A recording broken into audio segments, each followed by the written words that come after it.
Welcome to Saturday morning tutorials.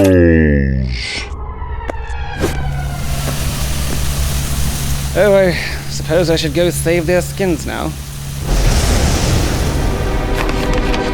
It says, please enjoy this non-booby-trapped gift. We don't want revenge for blowing up our friends.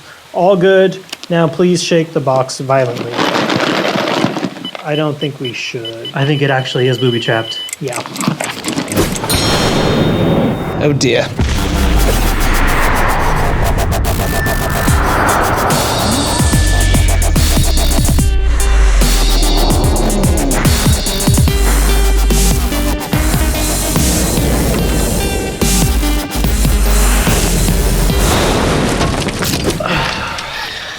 It was close. Good timing, on my part. Where did you come from? The future. Oh. I'm a time traveler just like you. When the time cop went missing, I knew something might have been wrong. He told me to find the two of you if that ever happened, because he would know where he went or be the cause of his disappearance. It's both, as a matter of fact. There were all these holes that were just popping up all over the place, tears in the space-time continuum. I guess it was our fault, but there's also these monsters that were involved in the situation, and one of them just reached down and they grabbed him and snatched him right up. It was so awesome, and obviously very, very sad. We weep for his family. It wasn't really awesome. I don't know why I said that. Sorry. Well, carrying on, since you two are the only ones that have made these tears in the space-time continuum, you're the only two that can patch them up. My name is Dr. Slow Motion Man. Wait. I'm sorry. Do you make things move in slow motion, or are you super fast? I have a similar concern. I'm super fast. I mean, shouldn't your name be like Dr. Speedy or something? No, why would I change my name? Oh, you could be Zippy. Zippy. I like Zippy that. Leggy. That's a good name. Zip Zop. Just call me Dr. Slow. I'll be around. Perhaps Time Cop was right. We are screwed. I like Zippy. Zippy's cool. Zippy works for me, man. Yeah. Weird dude. Slow motion, super slow motion is just really cool. It has been used a lot lately, but most recognizably in the kitchen scene of X-Men Days of Future Past. There are so many cool tricks and approaches for the time freeze or super slow motion effects. Here are the ways we did ours. Where's Adrian? Oh. Hey, thanks. For this shot of Dr. Speedy running around the room, we shot it on a green screen. That is a screen which is green. We had two guys holding the lights and moving them back and forth to simulate some lighting change on old Zippy here from running around the room. Of course, this method does not produce results that are actually all that accurate, but it is better than not doing this at all. Nobody's paying that close attention. We also shot a leaf blower into his face, but to be honest, that was mostly just for fun. If you look closely, he actually never had any leaves on his face to begin with. Oh my god. Got Movie him. magic.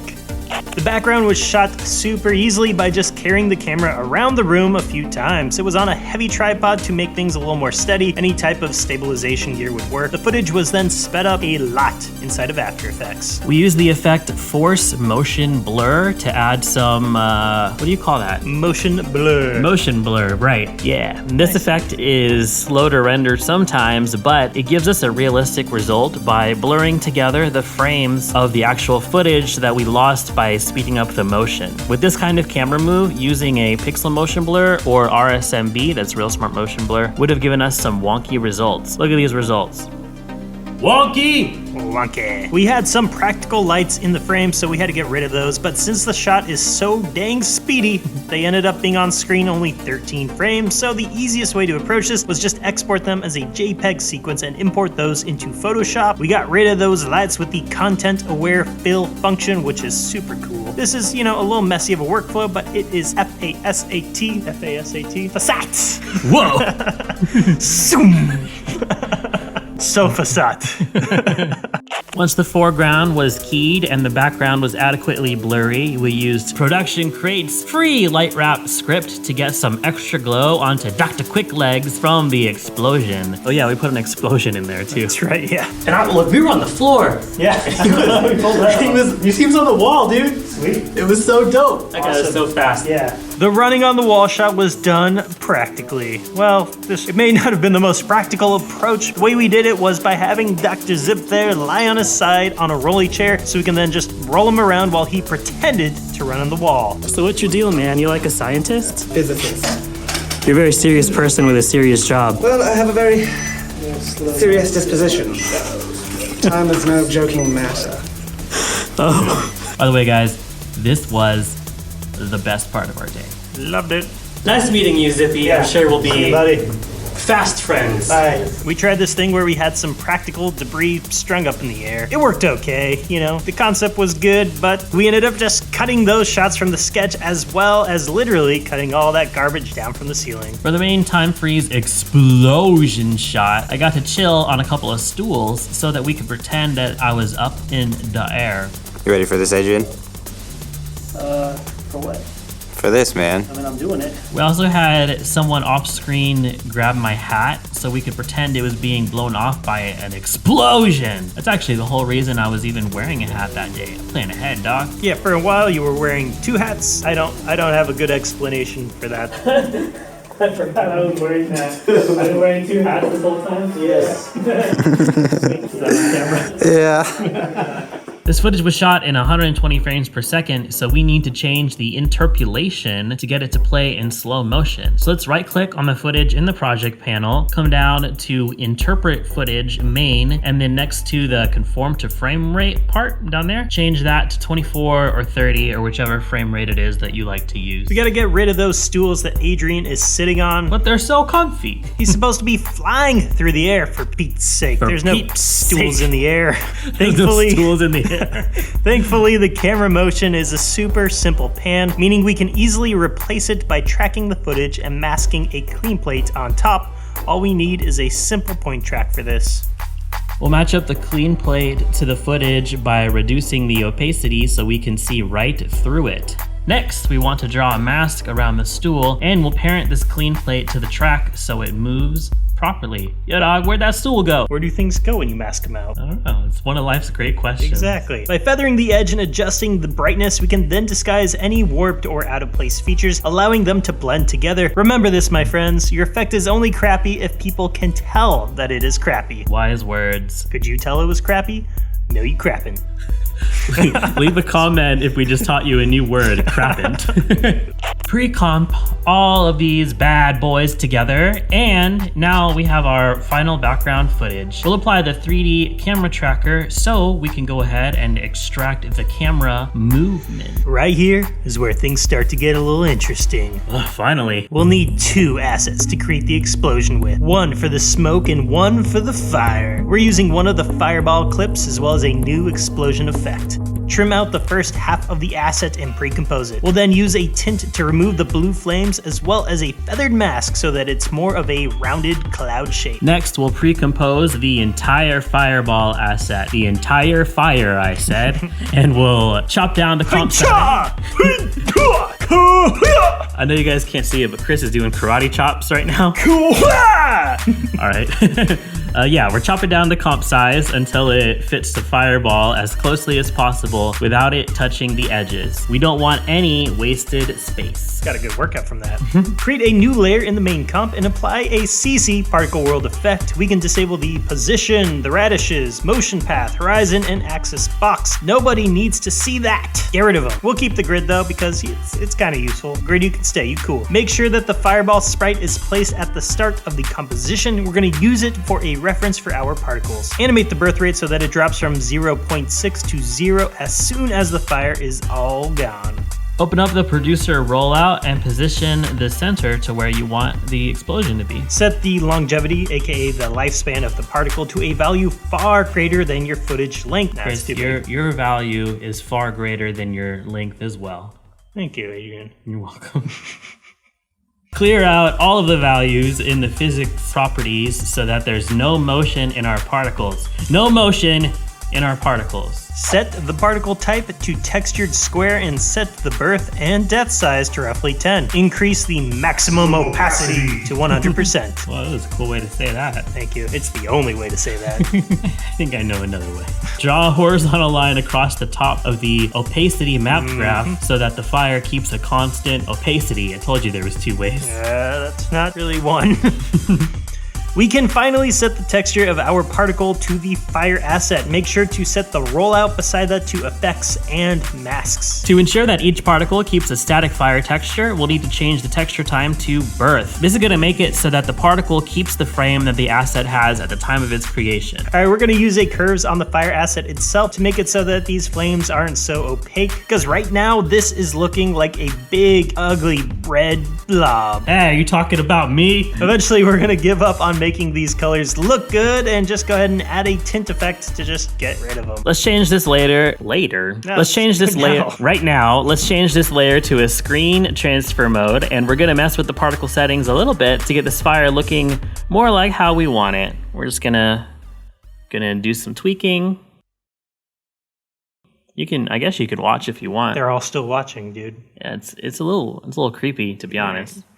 Right now we need to get this fire looking like fire. Right now it looks like a ghost. Ah! Add a solid composite and set the color to black just like we always do. Let's use a curves adjustment to really get that brightness dialed in. Add a glow effect and set the threshold to 0% and the radius to 30 and the intensity to 0.1. We're gonna duplicate this glow thrice and we're gonna multiply the radius by 3 for each new effect. We do tell you this all the time, but multiple glows are always better than one. We're going to color the fire with this super cool plugin called VC Color Vibrance. This is a third-party plugin from Video Copilot, but it is 100% totally free, and it is really gonna help us get those colorful orange tones our fire deserves. To make the fire particles move very slowly, place the velocity of the particles to something minuscule, like 0.3. If you get a rather hideous flicker from this subtle movement, simply change the particle transfer mode to screen. There you go, now we're good. It's less hideous now. Now it is time to make some smoke. Hey, that's not good for your health, man. First, make sure the smoke sprite layer starts before your composition does. Just drag it a little bit to the left. Create a new solid and duplicate the CC particle world effect into this layer, setting the texture layer to our explosion smoke sprite. Use a tint effect to remove any unwanted coloring and adjust the 2 controls to remove some of the contrast. A curves adjustment can then be used to make more adjustments to the brightness. There is really no real technique here. We just did some fiddling around until we had a look that we were happy with. You can watch if you want, but I mean, To keep watching it. a little creepy. Do you guys blink? A second curves adjustment can be used to increase the contrast in the alpha channel, giving it the appearance of thicker smoke. Set this particle smoke to a screen mode. What are you giggling about? I don't know. Then duplicate the smoke layer and set the blend mode to normal and drag it below the flames. We'll use this bottom smoke layer to help make the flames stand out a little bit more by giving this layer a darker set of colors through the tint effect. Right now it's about time to make the explosion look great. Finally! We want the flames to appear as though they are being obscured by the smoke while maintaining the flames' realistic colors. To do this, we'll be adding a set matte effect in the fire layer between the tint and solid composite. Set the layer to the above smoke effect and make sure it is set to effects and masks, and then hit that invert. Not too hard though. Hit it hard. Bruises. After this, we can adjust the brightness levels in the color vibrance effect so that the flames look more intense. Here you'll really start to see the realistically shaded appearance that we want. Our next awesome way to control the look of the explosion is to add another curves effect to the smoke layer. We're gonna adjust the alpha levels of the smoke to control its apparent density. Using a curves effect on the original smoke sprite can bring out even more details in the smoke, making it look a little bit more 3D. This is subtle, but it's there. Darken the background so that the explosion appears even brighter. We'll also want to add a fake illumination on Adrian since he is closer to the explosion. We're just going to duplicate the background and use a soft extract effect so that we affect the brighter areas more than the darker ones. We're gonna go ahead and mask this guy out. It's me, but we don't need to be too accurate since we're gonna be feathering the edges of this quite intensely. You can use more detail on the parts of the body with a lot of fingers, like the hands. What are some other parts that have fingers? Knees, I believe. you have a couple fingers? Yeah, so the hands and knees, the fingery bits. Add a tritone effect and set the midtones to a saturated orange to match the orange of the flames. That's good. Go ahead and pre-comp everything. Everything is optional after this, but we want to add some debris effects. Let's add a new layer and open up Element 3D. This is also from Video Copilot. It is significantly less free than the last one, which means it is not free, but it's super cool, so you should go ahead and get it. Import the Splinter model, which can be directly downloaded through the link in the description. It is free for everybody. It's what? Free? About that. Open up the Group 1 panel and use the particle replicator to create hundreds of extra fragments with the replicator shape set to here. Man, I can't talk today. It's here. But where? But there. The scatter slider can then add some randomness to the position of our fragments. We also want to adjust the position to match the explosion in our scene. A little bit of extra position noise can then create even more chaotic movement for our fragments. It's an explosion after all, and chaos is what we're going for. Create a new 3D point light with an orange color and move this to where the center of the explosion is. Animate this shape scale so to have the fragments slowly fly away from the center of the explosion, giving it an explosion-y movement. Nice. Thank you. An extra orange ambient light can give the appearance of the orange light scattering around the room onto the other side of the debris. If you want even more destruction, you maniac, duplicate the layer and import our other wooden fragment 3D models. They're in the description. Go ahead and just download them right down there. Yeah, looking good. All right, let's pre-comp the Element 3D layers along with the light sources and that camera. We're gonna use the light wrap script from ProductionCrate again to add the light wrap to these fragments, and that's it. We decided after the fact that we wanted Mr. Zoomy Boy running through this shot. We didn't actually shoot a plate for this, so we had to improvise. We took a screenshot of him from another clip and we drew some legs and we animated them with the puppet tool. Motion blur was our best friend here because this is what the animation actually looks like. Oh God. Look at it. Oh no. Look at it. Yeah. Look at it! It's beautiful. You'll be seeing this in your dreams tonight. That final shot of the debris all falling down was done practically as well. We just lined up a bunch of dudes and had them throw all our garbage into frame as me and Adrian pretended to fall down. We got in one take. We don't like cleaning up. The garbage is still there. It's up to our knees. Up to our fingery knees. You can barely see my knee finger. Ridiculous. And that's another tutorial in the bag. Actually, I prefer to keep it in a shelf. That's another tutorial on the shelf. Cheerio, Dr. Slow. Nice. Yeah. Cool, let's do that again. Cool.